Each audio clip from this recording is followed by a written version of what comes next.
Pile సమస్యతో బాధపడుతున్నారా? ఇప్పుడు లేజర్ చికిత్సతో ట్రీట్మెంట్ రేంజ్ హాస్పిటల్స్ లో శాశ్వత పరిష్కారం. ఇప్పుడే సంప్రదించండి. శ్రద్ధ గారు, హలో అండి. హలో, నమస్తే మ్యామ్, చాలా మంది ఈ మధ్యకాలంలో చూస్తూ ఉన్నాము, డ్రై ఫ్రూట్స్ ఎక్కువగా యూస్ చేస్తూ ఉన్నారు, హెల్త్కి మంచిది అని చెప్పి. మామూలుగా చిన్నపిల్లలు కూడా పెడుతూ ఉంటారు, కానీ ఈ మధ్యకాలంలో పెద్దవాళ్ళు కూడా, మిడిల్ ఏజ్ ఆర్ ఏజ్డ్ వాళ్ళలో కూడా డ్రై ఫ్రూట్స్ ఎక్కువగా యూస్ చేస్తూ ఉన్నారు. కొంతమంది ఓవర్ నైట్ సోక్ చేసి యూస్ చేయడం, లేదంటే మిల్క్ షేక్స్గా యూస్ చేయడం, ఎర్లీ మార్నింగ్ జ్యూస్గా తయారు చేసుకోవడం, అలా చూస్తూ ఉన్నాం. ఇంకొంతమంది ఏంటంటే జస్ట్ అంత టైం ఉండదు కాబట్టి ఒక బాక్స్లో తెచ్చేసుకొని ఏ టైంలో పడితే ఆ టైంలో డ్రై ఫ్రూట్స్ జస్ట్ డైరెక్ట్గా అలా కన్జ్యూమ్ చేస్తూ ఉన్నారు. సో వీటిల్లో ఏది బెస్ట్ ప్రాక్టీస్ అంటారు? డైరెక్ట్ ఇలా మిక్చర్ లాగా డైరెక్ట్గా తినడం అనేది కరెక్టేనా అనేది నా డౌట్. డ్రై ఫ్రూట్స్ అంటే చాలా న్యూట్రియంట్ డెన్స్ ఫుడ్స్ అంటారు. అంటే మన సైన్స్లో పవర్ ప్యాక్డ్ ఫుడ్స్ అంటారు. అంటే క్వాంటిటీ చిన్నది కానీ ఎక్కువ న్యూట్రియంట్స్ ఒకేసారి ఒక డోస్లోనే వస్తాయి. అందుకే డ్రై ఫ్రూట్స్ తీసుకున్నప్పుడు మాత్రం చాలా ఇంపార్టెంట్. హెల్దీ అని ఎక్కువగా డ్రై ఫ్రూట్స్ తీసుకుంటే definitely it is going to increase the weight, increase the cholesterol, increase the calorie consumption. Even diabetics వాళ్ళు కూడా చాలా కేర్ఫుల్గా డ్రై ఫ్రూట్స్ వాడాలి. ఎందుకంటే చిన్న క్వాంటిటీలోనే ఎక్కువ క్యాలరీస్, ఎక్కువ న్యూట్రియంట్స్ ఉంటాయి, ఆల్సో ఎక్కువ క్యాలరీస్ ఉండొచ్చు. Best method of taking dry fruits is take it in the morning. Over night soak చేసి ఎంటీ స్టమక్ మార్నింగ్ ఫస్ట్ మీరు టీ కాఫీ ముందు కూడా ఫస్ట్ డ్రై ఫ్రూట్స్తో మీ డే స్టార్ట్ చేయాలి. అది బెస్ట్. అంటే రాత్రి అంతా మీ ఎనర్జీ లెవెల్స్ కొంచెం లో అయిపోతుంది, మెటబాలిజం ఆల్సో స్లో అయిపోతుంది. ఎర్లీ మార్నింగ్ మీ మెటబాలిజంని బూస్టప్ చేయాలి, ఎనర్జీ లెవెల్స్ బూస్టప్ చేయాలంటే best way start with the dry fruits. అది కూడా నాట్ వెరీ హై క్వాంటిటీ. 2 బాదాం, 2 కాజు, 2 walnuts, that is enough. Don't take too much of dry fruits at a time. Okay.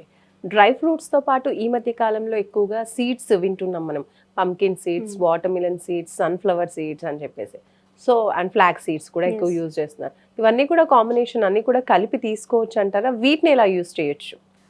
ఈ సీడ్స్లో mainly omega-3, omega-6 fatty acids అంటే unsaturated fatty acids ఉంటాయి. Very good, specially for heart, for lowering the cholesterol, for hormone balances, for anti inflammation, anti oxidants. ఈ చాలా మంచి properties ఉన్నాయి ఈ సీడ్స్లో. ఈ సీడ్స్ కాంబినేషన్లో తీసుకోవచ్చు, ఎందుకంటే మెయిన్ ఇంగ్రీడియంట్స్ సిమిలరే ఉన్నాయి ఈ సీడ్స్. పంకిన్ కానీ, సన్ఫ్లవర్ సీడ్స్ కానీ, ఫ్లాక్ సీడ్స్ కానీ.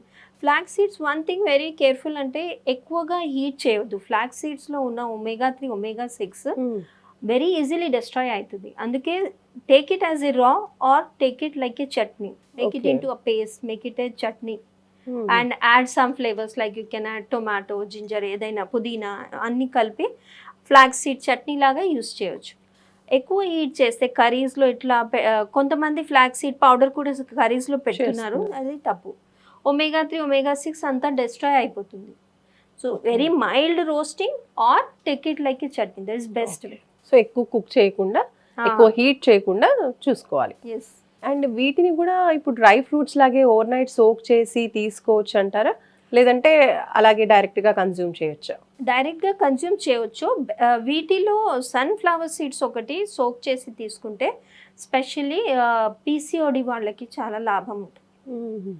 So because they have lot of hormone imbalances. Yes. So PCOD people or people with irregular menstrual cycle, they can take overnight soaked sunflower seeds. So PCOD, PCOS అనేది ఇప్పుడు మహిళల్లో మనం ఎక్కువగా చూస్తూ ఉన్నాము due to many reasons అన్నమాట. So అలాంటి వాళ్ళు ఈ డ్రై ఫ్రూట్స్ని ఏ విధంగా యూస్ చేయొచ్చు? డ్రై ఫ్రూట్స్ కావచ్చు, సీడ్స్ కావచ్చు, ఏ విధంగా యూస్ చేస్తే కొంచెం ఈ ప్రాబ్లమ్ని కంట్రోల్ చేయొచ్చు అంటారు? పీసీఓడి వాళ్ళకి స్పెషల్లీ వెయిట్ గెయిన్తో సంబంధం ఉంటుంది. పీసీఓడి, పీసీఓఎస్ మోస్ట్లీ అంటే 80% కేసెస్లో ఎక్కువ బిఎంఐ, ఎక్కువ వెయిట్ గెయిన్ వాళ్ళకే పీసీఓడి, పీసీఓఎస్ ప్రాబ్లమ్స్ ఉంటాయి. అప్పుడు కొలెస్ట్రాల్ ఇంక్రీజింగ్ డ్రై ఫ్రూట్స్ అంటే కాజు ఆర్ రేసిన్స్, ఇవి ఎక్కువ క్వాంటిటీ, కిస్మిస్ ఎక్కువ క్వాంటిటీలో తీసుకుంటే మరి వాళ్ళకి వెయిట్ గెయిన్ అవుతుంది. అది ఒకటి ప్రికాషన్ తీసుకోవాలి. బ్లాక్ రేసిన్స్ చాలా మందికి ఎఫెక్ట్, వెరీ పాజిటివ్ రిజల్ట్స్ ఇచ్చాను. స్పెషల్లీ నా పేషెంట్స్కి నేను బ్లాక్ రేసిన్స్ ఇంకా ఆ బాదాం ఇచ్చాను ఓవర్ నైట్ సోక్ చేసి ఎంటీ స్టమక్. అప్పుడు very good results for PCOD. Regularise of ఆ వాటర్లో ఒక స్ట్రాండ్ కేసర్ సాఫ్రన్ కలిపి తీసుకుంటే బెస్ట్ రిజల్ట్స్ వస్తాయి. బట్ పేషెంట్ ఉండాలి, అట్లీస్ట్ 4 to 5 months కంటిన్యూస్ చేస్తే అప్పుడు రిజల్ట్స్ వస్తాయి. అంటే ఇప్పుడు బాదంతో పాటు ఆ సోక్ చేసినటువంటి వాటర్ ని కూడా తీసుకోవాలి, కన్జ్యూమ్ చేయాలంటే. Yes, yes. ఇంకా ఒక మెయిన్ పాయింట్ ఏంటంటే బాదాం కవర్ పీల్ చేసి తీసుకోవాలి. ఎందుకంటే బాదాం కవర్లో యాంటీ న్యూట్రియంట్ ఫ్యాక్టర్స్ ఉంటాయి, ఫైటేట్స్ అంటారు వాళ్ళు. ఆ ఫైటేట్స్తో బాదాం కన్జ్యూమ్ చేస్తే మరి ఆ న్యూట్రియంట్స్ ఏం అబ్జర్ప్షన్ ఉండదు. Okay. So first peel that బాదాం and then consume it. Okay. So dry బాదాం కూడా కొంతమంది తింటూ ఉంటారు కదా ఈవినింగ్ టైమ్స్ లో కావచ్చు, అలా తీసుకోవచ్చు అంటారా? అది తప్పు యాక్చువల్లీ. ఎందుకంటే మరి దాంట్లో ఫైటేట్స్ ఉన్నాయి. ఆ peel already combine with dry బాదాం, అది కొంచెం న్యూట్రియంట్ అబ్జర్ప్షన్తో ఇబ్బంది అవుతుంది. అందుకే better to take it over night. Other dry fruits you can take. మరి ఒక జాగ్రత్త, సన్సెట్ తర్వాత ఎక్కువ డ్రై ఫ్రూట్స్ తీసుకుంటే కూడా డైరెక్ట్ వెయిట్ గెయిన్ అవుతుంది. ఓకే. సో అవి తొందరగా డైజెస్ట్ అవ్వవు కాబట్టి ఆ టైంలో. న్యూట్రియంట్ డెన్స్ కదా, మరి ఆ డైజెషన్ కూడా స్లో డౌన్ అవుతుంది అండ్ క్యాలరీస్ కూడా ఎక్కువ.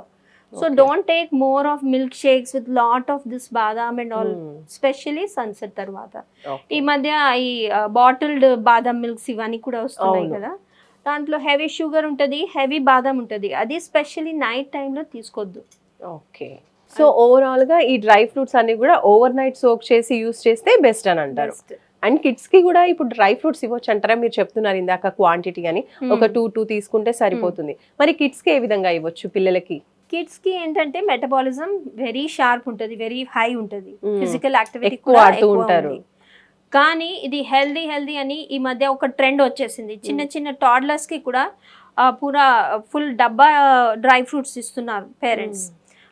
ఆ టాడ్లర్స్కి స్పెషల్లీ 2 to 3 years పిల్లలకి ఆ డైజెస్టివ్ ప్రాపర్టీ ఉండదు ఎక్కువగా. అవును. అప్పుడు మీరు ఇంత న్యూట్రియంట్ డెన్స్ ఫుడ్ ఇస్తే ఇండైజెషనే అవుతుంది. వాట్ ఎవర్ న్యూట్రియంట్స్ ఉన్నాయి అవి they will just come out of the digestive system. Be very careful. Children specially active age అంటే 4th class నుంచి 10th class వరకు ఫుల్లీ యాక్టివ్ చిల్డ్రన్కి ఎంతైనా ఇవ్వచ్చు, no problem. But very small children and adults be careful with the market. So చూస్తున్నారు కదండి, చాలా మంది డ్రై ఫ్రూట్స్ ఎక్కువగా ఈ మధ్య కాలంలో తమ డైట్ లో చేర్చుకుంటున్నారు. వెయిట్ లాస్ కోసం కావచ్చు, అలాగే బ్యాలెన్స్డ్ డైట్ కోసం కావచ్చు, ఇంకా మంచి న్యూట్రిషన్స్ అందాలి అన్న ఉద్దేశంతో కావచ్చు. కాబట్టి అలాంటప్పుడు ఏ విధంగా యూస్ చేయాలి, ఒక డ్రై ఫ్రూట్స్ ని కావచ్చు, ఒక సీడ్స్ ని కావచ్చు, ఎలా యూస్ చేస్తే వాటిలోని పోషకాలన్నీ కూడా మనకి కరెక్ట్ గా అందుతాయి అనే విషయాలు మనకి మేడం చాలా క్లియర్ గా ఎక్స్ప్లెయిన్ చేశారు. అలాగే ఎక్కువ క్వాంటిటీ తీసుకోవడం వల్ల కూడా మంచిది కాదు, కనీసం ఒక 2 to 3 అలా క్వాంటిటీ తీసుకున్నట్లయితే కనుక మంచిది అని చెప్తున్నారు. సీడ్స్ కూడా ఎలా యూస్ చేయాలో కూడా మనకు క్లియర్గా మ్యామ్ చెప్పారు. కాబట్టి ఈ dry fruits and seeds use చేసేవాళ్ళు ఈ క్వాంటిటీస్లో ఈ విధంగా యూస్ చేసి చూడండి ఫర్ బెస్ట్ రిజల్ట్స్. అలాగే చూస్తూనే ఉండండి సుమన్ టీవీ. నమస్తే.